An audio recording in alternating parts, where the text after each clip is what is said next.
साल 1983 में केविन नाम के एक आदमी ने एक वर्चुअल दुनिया बनाई जिसे ट्रॉन सिस्टम कहा जाता है। इसी सिस्टम के एक हिस्से को ग्रिड कहते हैं, जहां पर किसी भी तरह के एक्सपेरिमेंट को असल दुनिया के मुकाबले बहुत तेजी से किया जा सकता है। केविन ने किसी तरह अपने शरीर को भी इसी दुनिया में अपलोड कर दिया था। अब कहानी साल 2025 में पहुंची। अब हम डिलिंजर सिस्टम्स कंपनी के मालिक जूलियन को देखते हैं, जिसने ग्रिड के ऊपर एक सुपर सोल्जर प्रोग्राम बनाया था जिसका नाम है एरिस। सालों की ट्रेनिंग के बाद एरिस अब इतना ताकतवर हो चुका था कि वो एक समय पर बहुत सारे दुश्मनों से लड़ सकता है। एरिस को जूलियन अपनी कंपनी का हुक्म का इक्का समझता है। अब उसने इन्वेस्टर्स के लिए एक खास प्रेजेंटेशन रखी। सभी इन्वेस्टर्स ने जब सेफ्टी ग्लासेस पहन लिए तो एक बहुत बड़ी मशीन एक्टिवेट हुई जिसने कई लेजर्स की मदद से कमरे के बीचों बीच एक टैंक बना दिया। ये टैंक आधुनिक हथियारों से भरा हुआ था, किसी भी तरह के युद्ध में जाने के लिए बिल्कुल तैयार। जूलियन ने इन्वेस्टर्स को बताया कि इस टैंक को मैंने ग्रिड सिस्टम के अंदर बनाया है और लेजर्स के जरिए असल दुनिया में लाया गया है। अब ये एक बार बना दिया ना, इसको जितनी मर्जी बार कॉपी कर लो। हम कुछ ही मिनटों में इस टेक्नोलॉजी से बहुत सारे टैंक बना सकते हैं, दुनिया की किसी भी फौज को हरा सकते हैं। साथ ही उसने अपने फौजी एरिस को दिखाया जो कि टैंक के अंदर से निकला। उसने बताया कि एरिस बहुत ज्यादा ताकतवर है, उसका पूरा कंट्रोल उनके पास है तो वो गद्दारी नहीं कर सकता। अगर लड़ाई में एरिस मर भी गया तो फर्क नहीं पड़ता, हम 2 मिनट में दूसरा प्रिंट कर देंगे। तभी बाहर से बिजली कड़कने की आवाज आई तो एरिस ने सबसे कहा कि जल्द ही बारिश होने वाली है। ये सुनकर सब लोग हंस पड़े। इन्वेस्टर्स जूलियन की प्रेजेंटेशन से बहुत खुश हुए और उसके साथ काम करने को सारे तैयार हो गए। इन्वेस्टर्स के जाने के बाद एरिस बाहर गया और बारिश में एक जुगनू को देखकर हैरान हो गया, क्योंकि उसने पहले कभी असल दुनिया में ये सब कुछ महसूस नहीं किया था। तभी अचानक एरिस और टैंक दोनों टुकड़ों में टूटकर गायब हो गए और ये पता चला कि असल दुनिया में ये प्रोग्राम सिर्फ 29 मिनट तक ही टिक पाएंगे। जूलियन की माँ एलिजाबेथ ने उसे चेतावनी दी कि इन्वेस्टर्स को ऐसे धोखा देना ठीक नहीं होगा, उन्हें बता दो कि 29 मिनट बाद सब गायब हो जाएगा। लेकिन जूलियन ने अपनी माँ को बताया कि मैं परमानेंस कोड को ढूंढ लूंगा। परमानेंस कोड मिलते ही उसके प्रोग्राम हमेशा के लिए असल दुनिया में रह सकेंगे। मगर एलिजाबेथ ने उसे याद दिलाया कि 6 महीने के अंदर अंदर कुछ तो करना होगा तुम्हें, वरना ये इन्वेस्टर तुम्हें कच्चा चबा जाएंगे। ट्रॉन सिस्टम के इन्वेंटर केविन ने परमानेंस कोड को कहीं छुपा रखा था ताकि कोई भी इंसान ग्रिड में खतरनाक चीजें बनाकर उन्हें असल दुनिया में हमेशा के लिए ना ले आए। और ये कोड कहाँ है कोई नहीं जानता। इसके बाद हम अलास्का में ईव नाम की लड़की को देखते हैं जो कि केविन की ही बेटी है। वो एक प्राइवेट स्टेशन में पहुंची जो कि केविन ने ही बनाई थी। फिर बाद में उसकी बहन टेस ने इस जगह का इस्तेमाल किया, लेकिन फिर बाद में उसकी मौत कैंसर से हो गई। ईव ने जैसे ही कंप्यूटर चलाया उसे टेस का एक मैसेज मिला जिसे देखकर वो बहुत भावुक हो गई। कुछ देर बाद उसका दोस्त सेथ भी वहाँ पर आ गया। टेस ने अपनी पूरी जिंदगी परमानेंस कोड ढूंढने में लगा दी थी और अब ईव और सेथ मिलकर उसके इस मिशन को आगे बढ़ाने वाले थे। 4 दिनों तक जमा देने वाली सर्दी में रहते हुए उन्होंने ढेर सारे पुराने डेटा को छान मारा। आखिर में उन्हें डीएनए की शेप का एक अजीब सा कोड मिला। उस कोड को टेस्ट करने के लिए उन्होंने ग्रिड के अंदर एक संतरे का पेड़ डिजाइन किया और फिर लेजर्स की मदद से उसे असल जिंदगी में ले आए। उन्होंने बड़े ध्यान से स्टॉप वॉच चलाई, ये देखने के लिए कि 29 मिनट बाद भी पेड़ रहेगा या नहीं, लेकिन उस पेड़ का कुछ नहीं बिगड़ा।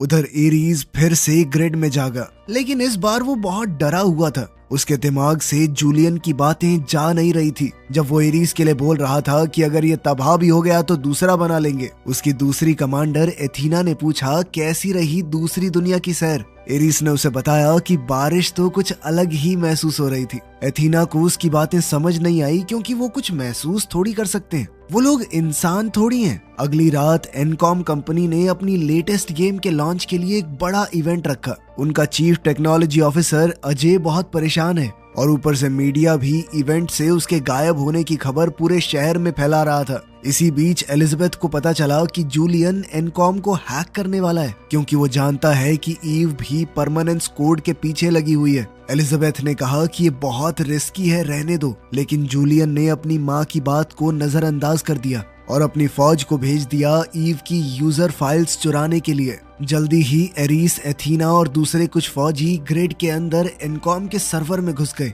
उन्होंने एक खास हथियार की मदद से बिल्डिंग की दीवार में एक सुराख खोल दिया जिससे वो अंदर घुस सके। तभी असली दुनिया में एक गार्ड को अलर्ट का मैसेज मिला। जूलियन की टीम ने बड़ी आसानी से डिजिटल गार्ड्स को मार दिया और एरिस इंफॉर्मेशन ब्लॉक तक पहुंच गया, जहां से जूलियन को एनकॉम के पूरे सिस्टम की जानकारी मिल गई। मगर तब तक सिक्योरिटी प्रोग्राम्स एक्टिवेट हो गए थे। एरिस का ध्यान एक वीडियो में चल रहे इंटरव्यू पर पड़ा जिसमें ईव ग्रिड के अंदर डिजाइन किए गए प्रोग्राम्स और इंसानियत के बीच के रिश्ते पर बहुत अच्छी सोच रखती है। उसकी बातें जूलियन जैसी नहीं थी कि मर गए दोबारा बना देंगे। लेकिन तभी एरिस को दोबारा अपना मिशन याद आया और वो जल्दी से फाइल्स बटोरने लगा। लेकिन जैसे ही टीम बाहर निकलने की कोशिश करने लगी, एनकॉम की सिक्योरिटी उन्हें रोकने पहुंच गई और फिर एक जबरदस्त लड़ाई शुरू हो गई। एनकॉम के पास बहुत सारे फौजी थे, लेकिन एरिस और उसकी टीम किसी भी फौज को मिटाने के लिए तैयार थे। उन्होंने बड़ी आसानी से गार्ड्स को हरा दिया और वहां से निकलने लगे। लेकिन एरिस पीछे रह गया जब उसे पता चला कि उसका एक साथी अभी भी लड़ रहा है। दरअसल उसे चोट लग गई थी। तभी एथीना ने कहा कि ये दोबारा जिंदा हो जाएगा, कोई फर्क नहीं पड़ता। लेकिन एरिस उसे बचाने चला गया। उसने जबरदस्त तरीके से गार्ड्स के वार से बचते हुए उन्हें मार दिया और अपने साथी को बचा लाया। जूलियन इस बात से बहुत परेशान होने लगा कि उसके सोल्जर्स को इतना टाइम लग रहा है और साथ ही उसके सर्वर पर काफी लोड आ चुका था। तभी उसने जानबूझकर अपने प्रोग्राम में धमाका कर दिया, जिस वजह से उसके सोल्जर्स के साथ साथ एनकॉम का पूरा सर्वर भी उड़ गया और यहाँ अजय की प्रेजेंटेशन भी खराब हो गई और गेम का लॉन्च रद्द करना पड़ा। कुछ समय बाद एरिस को अपने कमरे में होश आया और उसने देखा कि उसका जो साथी जख्मी हो गया था वो वापस ही नहीं आया। उसने जूलियन से इस बारे में पूछा तो जूलियन ने कहा कि जो भी नाकाम होगा उसे डिलीट कर दिया जाएगा। ये सुनकर एरिस अंदर से हिल गया। अब जूलियन ने उसे एक नया मिशन दिया। उसे किसी भी हालत में ईव को ढूंढना होगा। इसके बाद जूलियन को अजय का कॉल आया। अजय बहुत गुस्से में था। उसने जूलियन को धमकी दी कि वो 29 मिनट की लिमिट के बारे में पता है तेरे इन्वेस्टर्स को, अगर मैं बता दूं तो। लेकिन जूलियन उसे उल्टा चिढ़ाने लगा कि तेरी मालकिन ईव कहाँ पे है कुत्ते, जिसके इशारों पे भौंकता है तू। इस बात से एजे ने गुस्से में आकर फोन काट दिया। कुछ दिनों बाद ईव और सेथ अलास्का से निकल पड़े, अपने साथ ग्रिड से लाए हुए संतरे लेकर। जैसे ही उनके फोन में नेटवर्क आया, एजे ने तुरंत ईव को कॉल किया और गुस्से में सब कुछ बताया कि क्या क्या हुआ है। ईव ने उसे शांत किया और बताया कि कोड मिल गया मुझे। उधर एरिस ईव की सभी फाइल्स को देखने लगा और उन्हें देखकर उसे इंसानों और जिंदगी के बारे में और पता चला। उसे अब खुशी और दुख जैसी फीलिंग्स समझ में आने लगी थी। उधर जूलियन को असल दुनिया में ईव की लोकेशन का पता चल गया तो वो तुरंत एरिस और एथीना को कुछ बाइक्स के साथ ग्रिड से असल दुनिया में ले आया और उन्हें मिशन दिया कि 29 मिनट के अंदर अंदर ईव को ढूंढना है। दूसरी तरफ ईव एक प्राइवेट एयरपोर्ट से बाइक पर निकली। सड़क पर लगे कैमरास से जूलियन को उसकी लोकेशन मिली थी और तभी एरिस और एथीना उसके पीछे लग गए। ईव को जैसे ही पता चला कि कोई उसका पीछा कर रहा है तो उसने अपनी स्पीड बढ़ा ली, जिससे पुलिस का ध्यान भी उसके ऊपर गया। जब पुलिस ईव का पीछा करने लगी तो एरिस ने अपनी बाइक से लेजर बीम चलाकर पुलिस की गाड़ी को 2 टुकड़ों में काट दिया। ईव ने अपनी स्पीड और तेज कर ली, लेकिन एथीना उसके बहुत करीब आ गई। मगर ईव ने अचानक से अपनी बाइक घुमाई और दूसरे हाईवे पर चढ़ गई। तभी एक बस अचानक से रुकी और पूरा रोड ब्लॉक हो गया और वहीं एरिस पीछे ही रह गया। लेकिन एथीना ने पीछा करना जारी रखा और ईव का पीछा करते हुए वो एक पार्किंग गैराज में पहुंच गई। ईव कुछ गाड़ियों के पीछे छुप गई और जैसे ही एथीना रैंप पर आई, ईव ने अपनी बाइक उस पर फेंक कर उसे गिरा दिया। तभी एरिस को अलर्ट मिला कि एथीना के ऊपर हमला हुआ है। वो जल्दी से बाइक भगाकर उस लोकेशन की तरफ पहुंचा। वहीं एथीना जल्द ही संभल कर रैंप पर चढ़ने लगी, लेकिन वहीं ईव उसकी बाइक चुराकर तुरंत वहां से निकल पड़ी। जैसे ही वो सड़क पर निकली, एरिस भी वहां पहुंच चुका था और वो दोबारा से उसके पीछे लग गया। उसने ईव को रोकने के लिए लेजर बीम का इस्तेमाल किया, पर ईव जैसे तैसे बच गई। हालांकि इस पकड़ा पकड़ी में कई गाड़ियों के एक्सीडेंट हो गए। एरिस पूरी रफ्तार से ईव का पीछा कर रहा था, लेकिन अचानक से उसके सामने एक गाड़ी आ गई। गाड़ी के अंदर एक बच्चा था और एरीस उसे देखकर रुक गया। इसी बहाने ईव को आगे बढ़ने का मौका मिल गया। इस सारी घटना को जूलियन अपनी स्क्रीन पर देख रहा था और अपने इन फौजियों की नाकामी से नाराज होकर अपने कुछ लोगों को भी उसने ईव के पीछे भेज दिया। बहुत सारे बटन ट्राई करने के बाद ईव ने अपनी बाइक पर लेजर बीम एक्टिवेट कर दी, लेकिन एरीस बड़ी आसानी से उस लेजर बीम से बच गया। वो बाइक को और तेजी से चलाकर ईव के बिल्कुल पास ले गया। ईव अब पूरी कोशिश कर रही थी वहां से बचकर भागने की, लेकिन उन दोनों की लेजर बीम्स की वजह से बहुत सारे एक्सीडेंट्स होते रहे। इसी दौरान थोड़ा मिसबैलेंस होने से दोनों की बाइक्स आपस में टकरा गई, जिसके बाद ईव उछलकर एक कचरे के डब्बे में जा गिरी। खुशकिस्मती से उसे ज्यादा चोट नहीं आई और वो तुरंत अपनी जान बचाने के लिए भागने लगी। एरीस भी पैदल उसका पीछा करने लगा। वो दोनों दौड़ते हुए समुद्र के किनारे तक पहुंच गए, जहां ईव को लगा कि अब तो वो पकड़ी गई। तो उसने वो ड्राइव जिसके अंदर परमानेंस कोड था उसे तोड़कर पानी में फेंक दिया। अब एरीस उसके पास पहुंचने ही वाला था, लेकिन अचानक उसके शरीर के अंदर कमजोरी आ गई। उसके 29 मिनट लगभग खत्म हो गए थे। अब जाकर ईव को समझ में आया कि एरीस एक प्रोग्राम है। तभी अचानक एरीस और एथीना दोनों डिजिटल दुनिया में वापस चले गए। तभी एक हेलीकॉप्टर वहां पहुंच गया और जूलियन के आदमी ने एक खास तरह की गन का इस्तेमाल करके ईव को अपने काबू में करके ग्रिड के अंदर भेज दिया। उन्होंने ईव को तो पकड़ लिया, लेकिन आज जो तबाही मची थी वो पूरी न्यूज पर छा गई और एलिजाबेथ कहने लगी कि जूलियन अपनी हद से बाहर जा रहा है। जूलियन ने जवाब दिया कि दुनिया मुझे माफ कर देगी, बस एक बार मेरे हाथ वो परमानेंस कोड लग जाए। उधर ग्रिड के अंदर एरीस और एथीना ईव का डिजिटलाइजेशन प्रोसेस पूरा करते हैं और आखिर में उन्होंने एक आइडेंटिटी डिस्क देकर उसे एक्टिवेट कर दिया। वो जानते थे कि परमानेंस कोड अब ईव के अंदर छुपा हुआ है, क्योंकि ईव ने एक बार उसे देखा ही हुआ है। लेकिन थोड़ी जांच करने पर पता चला कि कोड को जबरदस्ती निकालने से ईव की जान चली जाएगी। एथीना को तो इस बात से कोई फर्क नहीं पड़ा, लेकिन एरीस ने फौजियों को रोक दिया और जूलियन को अपनी चिंता के बारे में बताया। इस पर जूलियन कहने लगा कि तुम्हारा काम है जो मैंने कहा है वो बिना किसी शिकायत के करना, ठीक है? मुझे वो कोड किसी भी हालत में चाहिए, फिर चाहे ईव के साथ कुछ भी हो। ये सब सुनने के बाद भी एरीस ने कमरे में जाकर झूठ कह दिया एथीना से कि जूलियन अभी किसी काम में बिजी है, इसीलिए हमें नए ऑर्डर्स आने तक रुकना होगा। इतना कहकर एरीस ने सबको वहां से भेज दिया, लेकिन एथीना ने तुरंत जूलियन को कांटेक्ट करके बताया कि एरीस में कुछ खराबी आ गई है, वो अजीबोगरीब बातें कर रहा है। इस पर जूलियन ने उसे ऑर्डर दिया कि कोड ले आओ और एरीस और ईव दोनों को मार दो। इस दौरान एरीस ईव से पूछता है कि उसे किस पर भरोसा करना चाहिए। इस पर ईव ने कहा कि जूलियन के ऊपर कभी भरोसा मत करना, क्योंकि वो निहायत ही खुदगर्ज आदमी है, सिर्फ अपने बारे में सोचता है, बाकी कोई मरे कोई जिए कोई फर्क नहीं पड़ता उसे। तभी एथीना अपने 2 फौजियों के साथ वापस आई और हमला करने की तैयारी करने लगी, लेकिन तभी एरीस ने अपनी डिस्क से जमीन पर हमला करके एक छेद कर दिया, जिस वजह से वो और ईव दोनों ग्रिड से बाहर नीचे की तरफ गिरने लगे। गिरते हुए वो कई लाइट से टकराए और आखिर में पानी के अंदर जा गिरे। एरीस ईव को पकड़ने के लिए उसकी तरफ तैरने लगा और फिर एक डिवाइस को ऑन करके वो बाइक पर वहां से भागने लगे। एथीना समझ गई कि ये दोनों किस तरफ गए होंगे और तुरंत अपने ड्रोन्स को उनकी तरफ भेजा। ग्रिड से गुजरते हुए ईव तरह तरह की लाइट्स और कोडिंग को देखकर हैरान रह गई। एरीस ने समझाया कि थोड़ी आगे जाकर एक ट्रांसफर पोर्टल है, वहां से तुम असली दुनिया में वापस जा सकती हो, लेकिन वो मदद तभी करेगा अगर ईव उसे भी वो परमानेंस कोड देगी। उसने वादा किया कि मैं जूलियन की मदद नहीं करूंगा, मुझे वो कोड अपने लिए चाहिए। जल्द ही ड्रोन्स उन तक पहुंच गए और लेजर बीम्स को एक्टिवेट कर दिया गया। तभी एरीस ने बाइक के आसपास एक सुरक्षा कवच बना दिया और एक बड़ी छलांग मारकर एरीस ने ड्रोन्स को पीछे छोड़ दिया। ईव ने भी आखिरकार उसकी शर्त मान ली कि मैं तुम्हें कोड दे दूंगी। जब ड्रोन्स फिर से करीब आए तो एरीस ने अपनी डिस्क की मदद से एक गुफा को तबाह कर दिया और एक बड़ा सा धमाका हुआ, लेकिन एरीस तेजी से ड्राइव करते हुए गिरते हुए मलबे से बच निकला और दोनों समय रहते पोर्टल में कूद गए। अब डिलिंजर ऑफिस में लेजर डिवाइस ने एरीस और ईव को रियल वर्ल्ड में बना दिया। जूलियन ने अपने आदमियों को भेजा कि जल्दी से इन दोनों को पकड़ो, लेकिन एरीस ने कुछ ही सेकंडों में सबको मार दिया। जूलियन की चीख चिल्लाहट को इग्नोर करते हुए वो दोनों एक वैन चुराकर गेट्स तोड़ते हुए वहां से भागे। गुस्से में जलता हुआ जूलियन एथीना को भी असल दुनिया में ले आया और उसे कहा कि अब एरीस की जगह तुम कमांडर हो। उसने एथीना को मिशन सौंपा कि किसी भी हाल में मुझे वो कोड चाहिए, फिर चाहे उसके लिए कुछ भी करना पड़े। साथ ही उसे एक ग्लाइडर और डिजिटल गन भी दी गई ताकि वो एरिस और ईव को पकड़ सके। एथीना के जाते ही एलिजाबेथ ने जूलियन को जोर से थप्पड़ मारा कि क्या कर रहे हो तुम।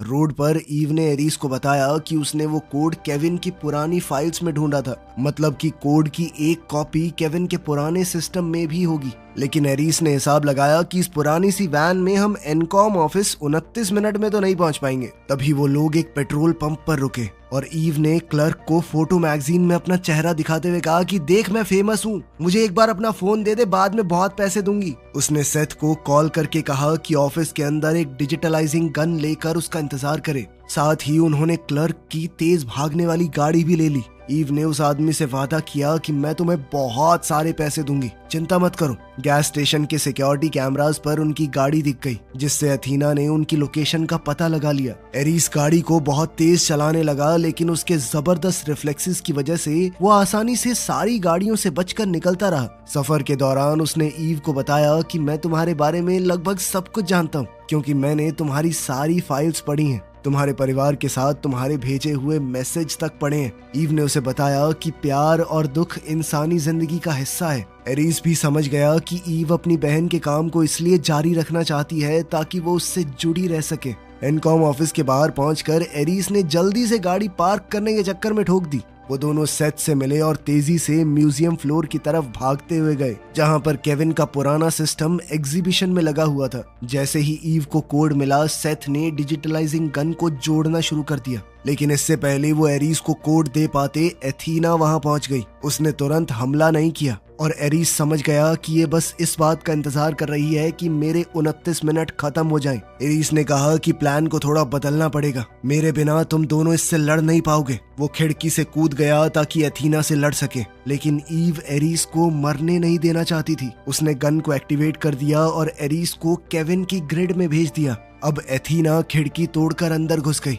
उसने देख लिया कि एरिस को ग्रिड में भेज दिया गया है, इसीलिए उसने बंदूक को भी बीच से काट दिया ताकि वो वापस ना आ सके। सेथ ने उस पर हमला करने की कोशिश की, लेकिन एथीना ने एक मुक्का मारकर उसे दूर फेंक दिया। सेथ अब आर्केड मशीन से टकराकर बेहोश हो गया। ईव भागने की कोशिश करने लगी और उधर एथीना हर एक मशीन को तबाह करते हुए उसका पीछा कर रही थी। आखिरकार एथीना ने ईव को घेर लिया, लेकिन तभी छत से पानी गिरने लगा। अपने शरीर पर पानी के एहसास ने उसे बिल्कुल उलझा दिया। इसी उलझन की वजह से उसका टाइम खत्म हो गया और वो ग्रिड में वापस चली गई। लेकिन जूलियन के होश उड़ गए ये जानकर कि एथीना ने खुद ब खुद लेजर्स की मदद से अपने आप को असल दुनिया में वापस भेज दिया था। वो उस पर चिल्लाने लगा कि रुक जाओ, मैंने तुम्हें बुलाया। तभी एलिजाबेथ उसके पास आई ये बताते हुए कि बोर्ड ने तुम्हें हटा दिया है, तुम्हें कंपनी से निकाल दिया गया है, पूरी कंपनी का कंट्रोल अब मेरे पास है। उसका पहला फैसला था कि इस प्रोजेक्ट को बंद कर दिया जाए, लेकिन एथीना ने बिना वक्त गवाए अपनी डिस्क से एलिजाबेथ को मार दिया।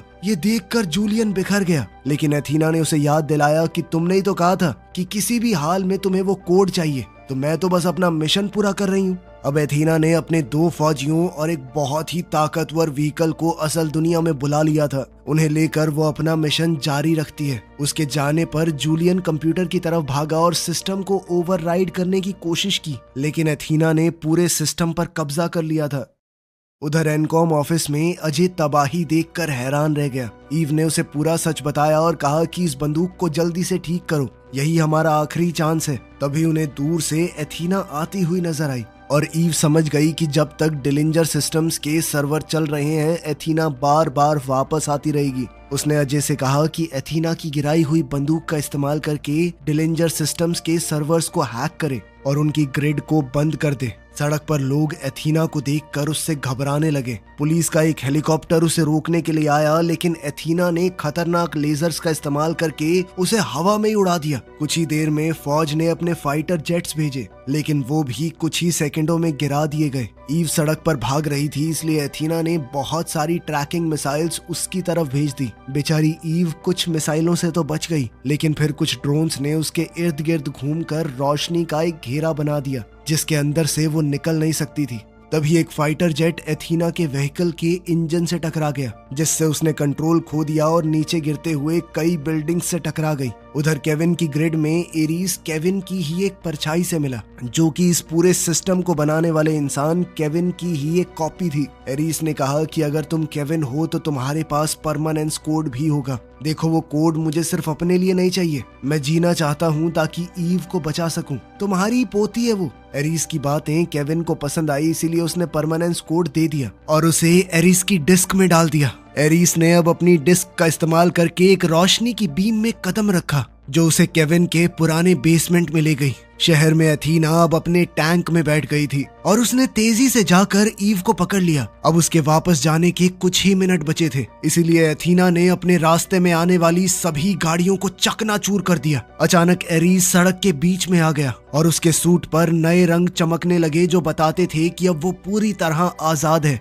एरीज ने अपनी डिस्क को टैंक पर फेंका, जिससे टैंक ने कंट्रोल खो दिया और क्रैश होकर टुकड़े टुकड़े हो गया। अब एरीज भागकर ईव के पास गया और देखा कि वो ठीक है। उधर एथीना फिर से सोल्जर्स प्रोग्राम के साथ वापस आ गई और तीनों एरीज पर हमला करने लगे। यह लड़ाई बहुत मुश्किल थी, क्योंकि वो सब भी एरीज की तरह ही ताकतवर थे, लेकिन एरीज ने दोनों सोल्जर्स को गिरा दिया। हालांकि इस प्रोसेस में उसकी डिस्क गिर गई। अब उन दोनों से लड़ने के बाद वो काफी कमजोर हो गया था और एथीना उस पर हावी होने लगी। जब वो एरीज को मारने ही वाली थी, तब ईव ने ऐन वक्त पर डिस्क उसकी तरफ फेंक दी। एरीज ने जैसे ही डिस्क का इस्तेमाल किया हमले को रोकने के लिए, एथीना का हथियार बीच से टूट गया। फिर एरीस और एथीना दोबारा से लड़ने लगे और इस बार एरीस उस पर हावी होने लगा। उसने एथीना का हाथ काट दिया और वो उसे खत्म करने ही वाला था, लेकिन तभी अजय ने डिलिंजर सिस्टम को हैक करके उनकी ग्रिड को ही उड़ा दिया, जिसके बाद शहर में डिलिंजर सिस्टम्स की मिसाइल ऊपर से ही गिरने लगी और एरीस ने एथीना को पकड़ कर रखा जब तक वो बिखर कर धूल नहीं बन गई। इसके बाद एरीस ने ईव से कहा कि ग्रिड सिस्टम को तुम्हारी जरूरत है, और फिर वो पुलिस के पहुंचने से पहले ही वहां से गायब हो गया। बाद में मीडिया ने इस इंसिडेंट को कवर किया और डिलिंजर सिस्टम्स के ऊपर कई केस लगे। पुलिस अब जूलियन को गिरफ्तार करने के लिए उसके ऑफिस में पहुंच गई, लेकिन इतने में जूलियन ने खुद को ग्रिड के अंदर भेज दिया ताकि वो गिरफ्तारी से बच सके। कुछ हफ्ते गुजरते हैं और अब ईव परमानेंस कोड का इस्तेमाल करके दुनिया की मदद करती है। सिर्फ एक बटन दबाने पर खाना और दवाइयाँ असल दुनिया में आने लगी। फिर एक दिन उसे एरीज का पोस्ट कार्ड मिला। वो पूरी दुनिया घूम रहा था इंसानियत को समझने के लिए। वीडियो पसंद आई तो लाइक कर देना, चैनल को सब्सक्राइब कर लेना। मिलते हैं अगली वीडियो में। दोस्तों, मैंने आप लोगों के लिए ये मूवी क्लिप ली थी यूट्यूब से, और मैंने आप लोगों को दिखाया है यूट्यूब पे कैसे क्या हॉलीवुड मूवी एक से एक बेहतरीन रहती है मेरी दोस्तों। बाकी आप लोग देख सकते हो, एक से एक बेहतरीन चैनल एंड वीडियो। और हॉलीवुड का तो दोस्तों एक्शन ही बेअंदाज है, आप लोग देख सकते हो, क्योंकि मेरी हर एक मूवी आप लोगों को अलग ही अंदाज और अलग ही एक्शन में मिलेगी दोस्तों। तो बात करूं इन मूवी की कहानियों की, तो दोस्तों ये हॉलीवुड की एक से एक बेहतरीन मूवी है, और बेहतरीन जो कि यूट्यूब पे मूवी आ जाती है मैं उसी से क्लिप लेता हूं दोस्तों, और उसके बाद मैं उसके बाद उसमें अपनी वॉइस ओवर करता हूं, और वॉइस को भी मैं एडिटिंग करता हूं दोस्तों। जो भी एक ऐप्स आती है जिससे मेरी वॉइस बहुत सुंदर हो जाती है दोस्तों। उसके बाद मैं उसको एडिटिंग करके उसके बाद उसको मूवी पे क्लिप करके उसको आप लोगों के सामने भेजता हूँ। लेकिन हर मूवी एक नेक्स्ट लेवल होती है दोस्तों मेरी। आप लोगों ने देखा होगा हर क्लिप एक नेक्स्ट लेवल है, नेक्स्ट बजट, जिसमें मुझे एक एक मूवी की क्लिप बनाने में दोस्तों एक एक दिन लग जाता है, पूरा टाइम लग जाता है मेरे को बनाने में। पर मैं आप लोगों के लिए बहुत बेहतरीन मूवी और अंदाज अलग लेके आता हूँ दोस्तों। तो जैसे आप लोग देख चुके हो, तो आप लोगों को मेरी वीडियो पसंद आती है तो लाइक शेयर एंड सब्सक्राइब भी करना दोस्तों चैनल को, क्योंकि आप जितना ज़्यादा सपोर्ट करोगे मैं उतना ज़्यादा आप लोगों के लिए लेके आता रहूँगा। तो दोस्तों हो सके उससे ज़्यादा से ज़्यादा आप लोग मुझे सपोर्ट करें और मेरे चैनल को लाइक करें, सब्सक्राइब करें दोस्तों, जिससे कि मैं आप लोगों के लिए कंटिन्यू काम करता रहूँ। तो दोस्तों ज़्यादा कुछ भी नहीं कहूँगा, वीडियो बहुत ज़्यादा बड़ा हो जाएगा, क्योंकि पहले ही फिल्म की क्लिप और उसके बाद मेरी क्लिप, तो वीडियो बड़ा हो जाएगा। पर मैं आप लोगों को इतना ज़रूर कहूँगा दोस्तों, प्लीज़ चैनल को लाइक सब्सक्राइब, और ऐसी नेक्स्ट हॉलीवुड मूवी देखने के लिए आप लोग वीडियो के लिंक पे क्लिक करें। मैं आप लोगों को दूसरी वीडियो दे दूँगा, और आप लोग प्लीज़ लाइक सब्सक्राइब जरूर कर दें मेरे चैनल को। चलिए मिलते हैं नेक्स्ट वीडियो में। ओके बाय दोस्तों। आप लोगों की सपोर्ट के लिए thank you, and Facebook and YouTube की तरफ से भी थैंक यू, और मेरी तरफ से भी आप लोगों को थैंक यू है। तो आप लोग सपोर्ट करते रहो दोस्तों, और देखते रहो Hollywood movie, and like and subscribe. Okay bye दोस्तों। इस वीडियो को देखकर हंसी रोक सकते तो रोक के दिखाओ आप लोग। वीडियो बहुत ही बेहतरीन है, इसी बात पे लाइक एंड कमेंट जरूर करना है आप लोगों को।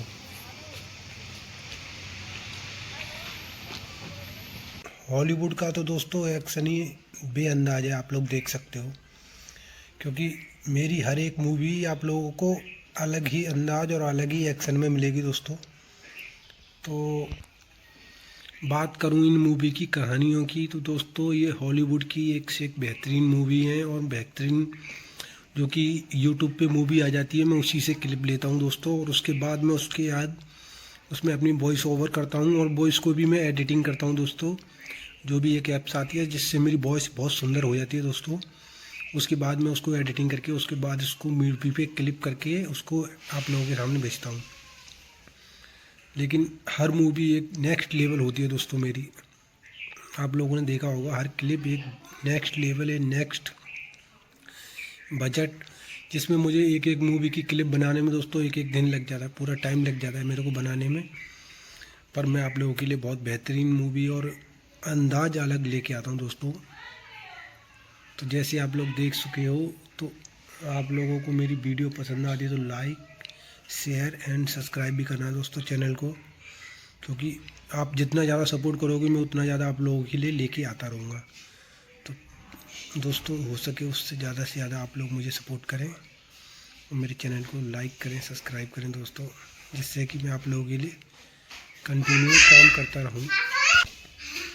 तो दोस्तों ज़्यादा कुछ भी नहीं कहूँगा, वीडियो बहुत ज़्यादा बड़ा हो जाएगा, क्योंकि पहले ही फिल्म की क्लिप और उसके बाद मेरी क्लिप, तो वीडियो बड़ा हो जाएगा। पर मैं आप लोगों को इतना ज़रूर कहूँगा दोस्तों, प्लीज़ चैनल को लाइक सब्सक्राइब, और ऐसी नेक्स्ट हॉलीवुड मूवी देखने के लिए आप लोग वीडियो के लिंक पे क्लिक करें, मैं आप लोगों को दूसरी वीडियो दे दूँगा, और आप लोग प्लीज़ लाइक सब्सक्राइब जरूर कर दें मेरे चैनल को।